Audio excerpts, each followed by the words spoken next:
What is up, guys? It's your boy Yaniki. Alright, as usual, or as I've been starting to do, I've got my notebook ready to try to help me stay on track for these videos without having to rely on having the manga chapters open. But also, I didn't do a chapter review a while back because I got my schedule upended. Oh well, we're going to focus, combine the previous two chapters into one review. The calendar told us we weren't getting any more chapters this month, but that was a lie. We do actually have one more chapter coming out this month for My Hero Academia, which is kind of the other reason why I ended up deciding I was going to combine the two because I thought we were only getting two chapters this month anyway. Now, that out of the way, I want to start off with the previous chapter being chapter 256. We cycled through just really that chapter also was kind of just like a flash through the different improvements they've made and who they were interning under. We get confirmation that Shishido is the 13th hero and who's from the Zoo manga that Horikoshi had done previously, so we see him bringing in more characters from previous works. In addition to that, though, the fact that he's still ranked pretty highly, trains Ojiro as well as Sato. We see that Yoroi Musha ended up training Aoyama, Invisible Girl, and Mina, with Mina breaking out the Acid Man as a reference to Kirishino's Unbreakable.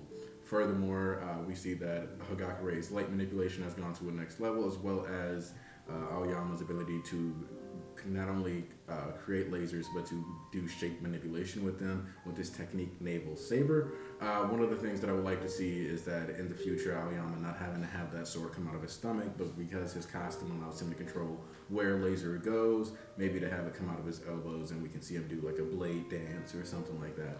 Something like make Aoyama's quirk cool.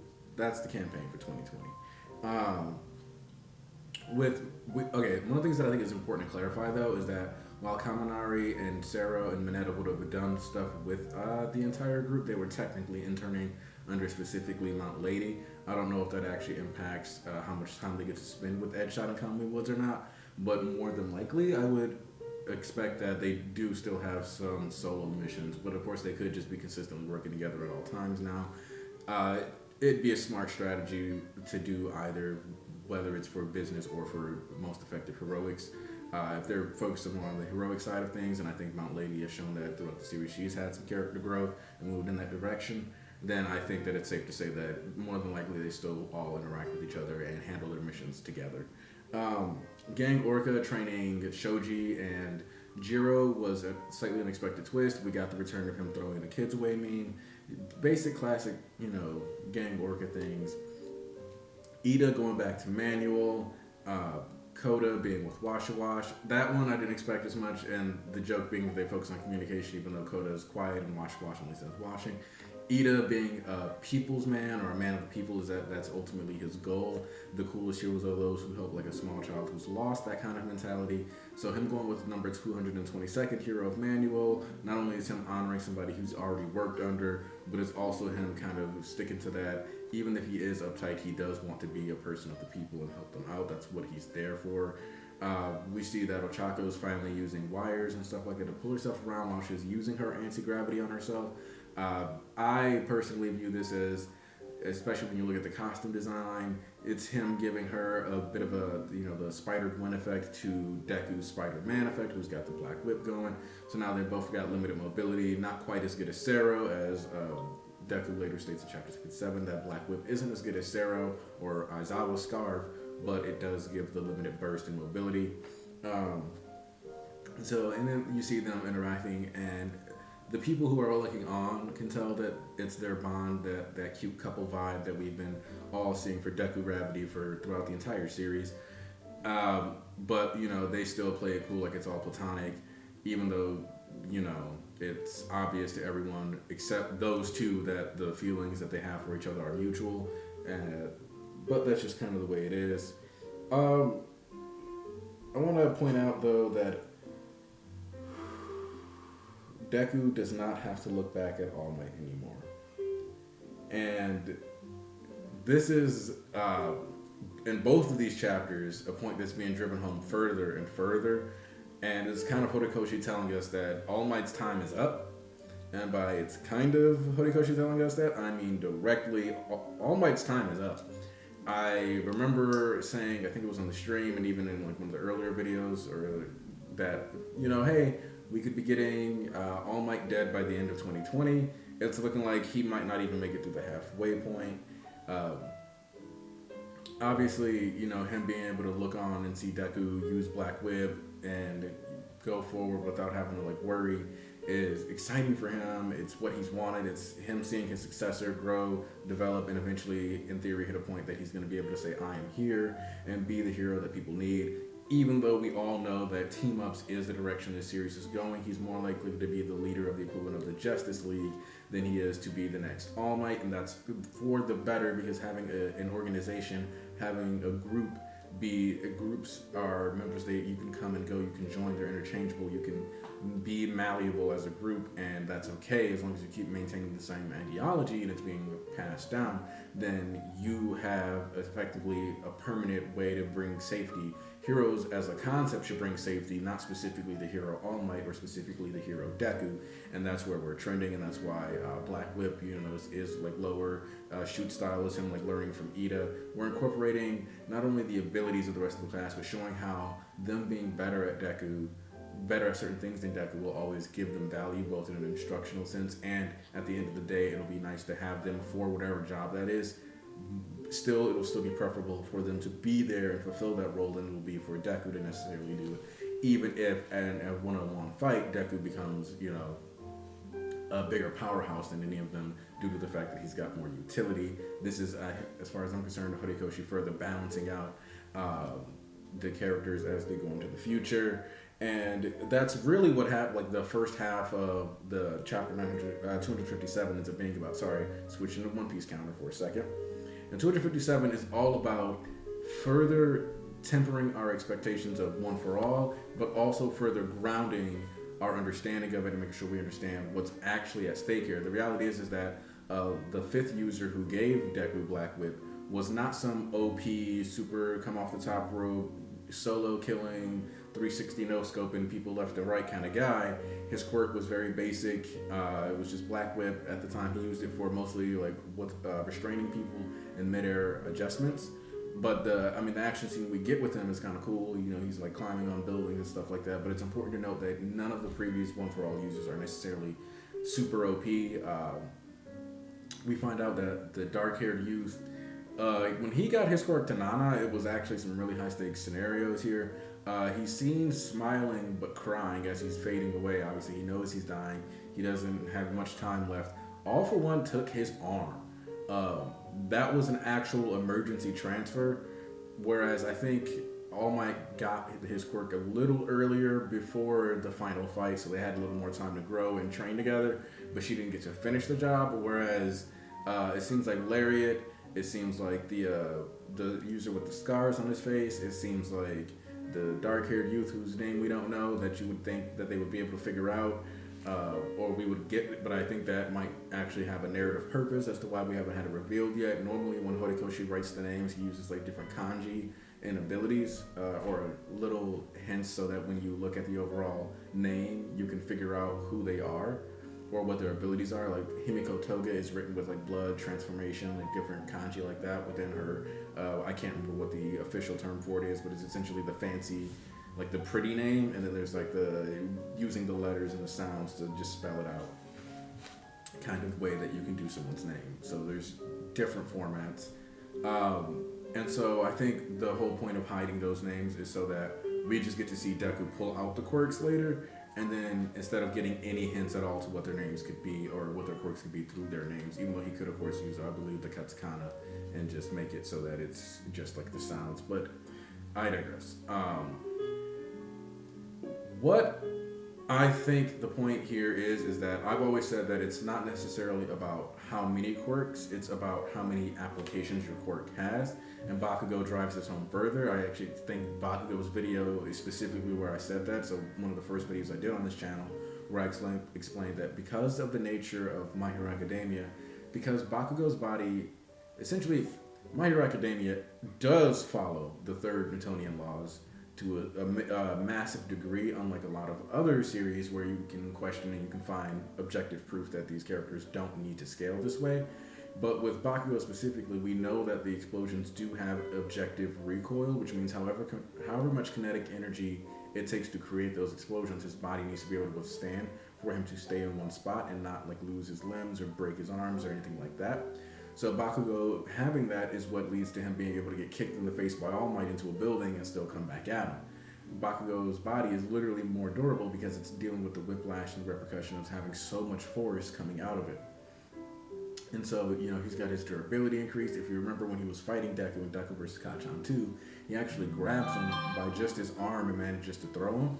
So when you have these kinds of scenarios coming into play, or when he punches him and he goes flying, Bakugo is showing more than like average human level strength. And it's because of the fact that his body needs to be strong enough to deal with the repercussions of these explosions. So he's getting enhanced durability. He's getting enhanced strength. He's getting things that Deku has. We can argue that it's not to the same degree, but we've seen them both take massive blows from All Might and keep going. And so that in of itself was, one of the best things to keep in mind when we're talking about this. And so he's also got the projectiles where Deku had to catch up to get Delaware Smash Air Force. So he's got the speed, the ranged attacks, he's got the airborne ability already, and so Deku's more than likely going to have to replicate him while floating, then using Black Whip to make adjustments, and Delaware Smash Air Forces for propulsion. So Deku's going to have to take all these little extra steps to achieve and replicate one ability with Bakugo's, one application of Bakugo's quirk. And so that's what is supposed to make Explosion a good quirk. It gives you all of these abilities within the context of one single quirk. And that's what Horikoshi is really driving home here.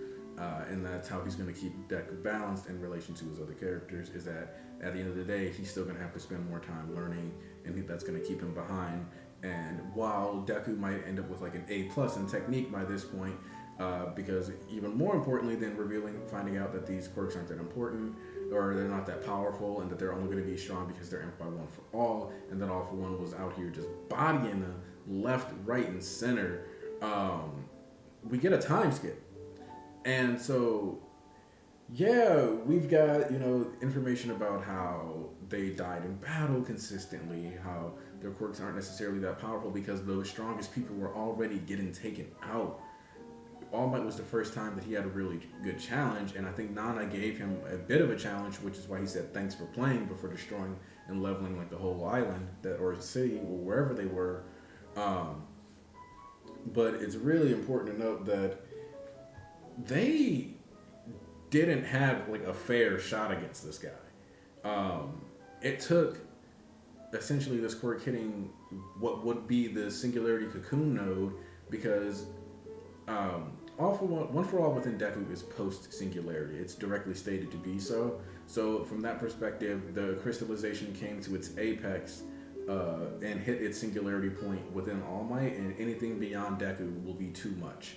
Or at the very least, anyone beyond the 10th user will probably have too much power, and it will probably be too much for their body to handle unless they're a modified noble, or they're already a mutant class quirk, because that's kind of what I think, or mutant class quirk user, because I think the distinction between mutants, not heteromorphic types, notice that there's an actual distinction that it's called a mutation. So mutating is different than being a heteromorphic type, and I think that's why Horikoshi actually makes it a point to distinguish between the two. Because just looking at it as a mutant would have you thinking that anybody who transforms into another animal is technically a mutant, whereas the only two people that we have confirmed as mutants right now are Shigaraki and Eri. So that's something that I think we need to keep in the back of our minds. In addition to that, quirks going beyond singularity is not dependent on you being a mutant, which I think you could look to Dabi as an example, because they say we start seeing symptoms of people having bodies that cannot keep up with their quirks early in the third and fourth generations. But Dabi would effectively be a fourth, fifth, maybe even sixth generation user, depending on what Endeavor counts as.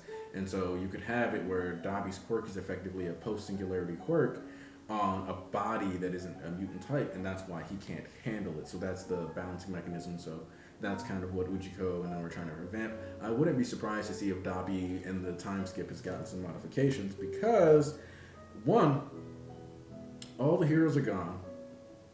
Two, it makes no sense for Dabi and just in general the other members of the Paranormal Liberation Front not to be making improvements. The fact that Ujiko is just walking through a hospital and saying hello to a woman at the end of this chapter is a strong indication that either Shigaraki is ahead of schedule and he's going to be ready for this war that's about to start, or that the surgery does not require 100% attention at all times, and due to that, Uchiko is free to walk around, handle things, and you know, it basically part of the surgery's autopilot. Uchiko can go do other projects with other characters, finish high end, make modifications to Giganto Makia, whatever it is, utilize whatever it is they get from Nine in the movie. These kinds of things are all on the table for what we have going forward. I also want to point out, though, this is a small character detail that I made it a point to write it down so I wouldn't forget it. Momo has never done hot pot, and you can tell because she's trying to put tea in it. Which hot pot is a cultural thing for like a lot of people to share food and like get together. And when you think about Momo's background, her being like a rich aristocrat, she effectively has probably never had to deal with what probably looked at as like a commoner tradition. Things like hot pots, potlucks. That's essentially what those are. Is like people coming together because they can't afford individual like all those things in that meal. They come together and have a big meal using pooling their resources, and that's something that Momo would have never had to do. The last thing that I want to tackle in this video, though, is All Might's depression and how it ultimately stems from the idea. It's a combination, in my eyes, of potentially survivor's guilt. And the reason why I say that is because we talk about how every One for All user died young. They died in the middle of the battle with All for One. They, passed on their quirks of the next generation, and like that was the last thing they could do. But here, All Might is post One for All, post giving it to Midoriya, post battling All for One, almost getting him into prison, knowing that the society that he helped foster, which I think is also starting to eat at his mind, he's realizing that him being the symbol of peace is now leading to this time of turbulence. The entire story leading up to Kamino showed us this society that was, as Shigaraki put it, grinning thoughtlessly, excited. They just expected everything to go their way. And it wasn't until All Might and All for One really had a struggle that they said, well, the heroes aren't exactly winning, and they're finally having those cracks, finally having those doubts. And so but even back then, All Might takes out All for One, and he lives through it. He himself admits he thought he was dying that day. And so I think there's a bit of a disconnect between like where his role is, and that he always saw the finish line as dying versus All for One to a certain degree, I believe. Even though when Night Eye said he's going to die to a heinous villain, that made it obvious he was not going to die to All for One, because Night Eye would have been able to simply go, oh, All for One kills you. Night Eye might not remember what the villain looked like, or even worse, it could be that because of the fact that when he saw All Might's death, he was decaying or something like that. He just saw like blood spurting from All Might's face, and he couldn't even tell what the person looked like, and he didn't realize it was Shigaraki, and could never warn him to stay away.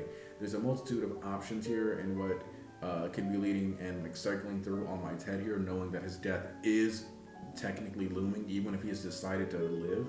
He's technically outlived his purpose in his eyes, and he's pretty much guaranteed to die in his eyes still, even though he wants to fight fate. He knows that he's still sickly, he's still got these injuries, and the fact that he can't contribute anything means that, like, in his mind, that ultimately, yeah, he's a comforting presence, as Eraserhead pointed out to him, but there's a certain level of you realize and understand that just because you can make somebody feel good doesn't mean you can do good anymore. And I think that's where All Might's character is, where he's outlived, the typical issues of One for All users.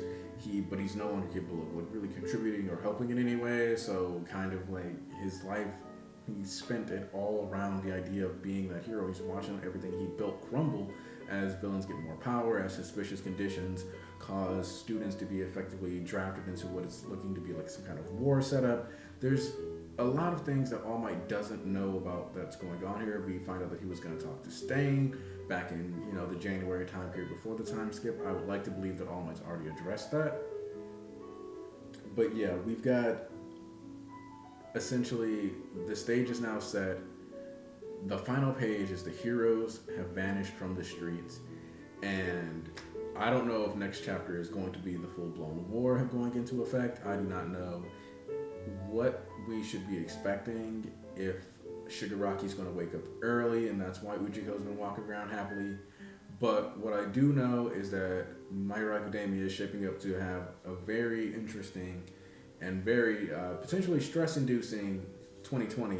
And I hope you guys enjoy this deconstruction and have, you know, let me know what you guys think, where you think the story's going, because I see nothing but death on the horizon.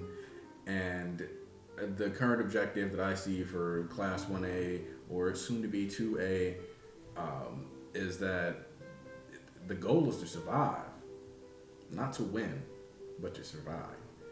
And I mean, they're going to be grateful that Hero Corps students don't have activity clubs, because after Endeavor falls, after Gilroy Musha falls, after All Might's killed, after Eraserhead possibly dies because of him and President Mike trying to, you know, get their vengeance, after all these things, they're the next line. They're the front line. We're going to have to see Pro Hero Sun Eater, and we're going to have to see them like try to carry the burden or like assimilate into this society that's more or less going to be run by the Paranormal Liberation Front.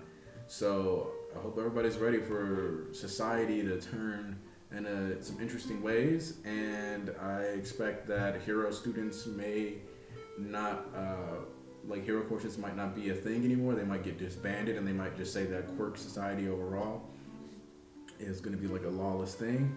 And from that perspective, they just become general students, and because they're not being directly, purposefully educated in their quirk usage, they can't. It makes it harder for people to rise up and defy them, and it'll make it easier for Shigaraki to get a stranglehold on the quirk society, and that could very easily be where we're going. And by now, I wouldn't be surprised if Ujiko could replicate those bullets too. So we're looking at some dark times, but you know, that's what we're here for. I think that's what we all want. So you guys have a wonderful day. If you like anything I have to say, you know, the standard like, share, subscribe kind of deal. Aniki out.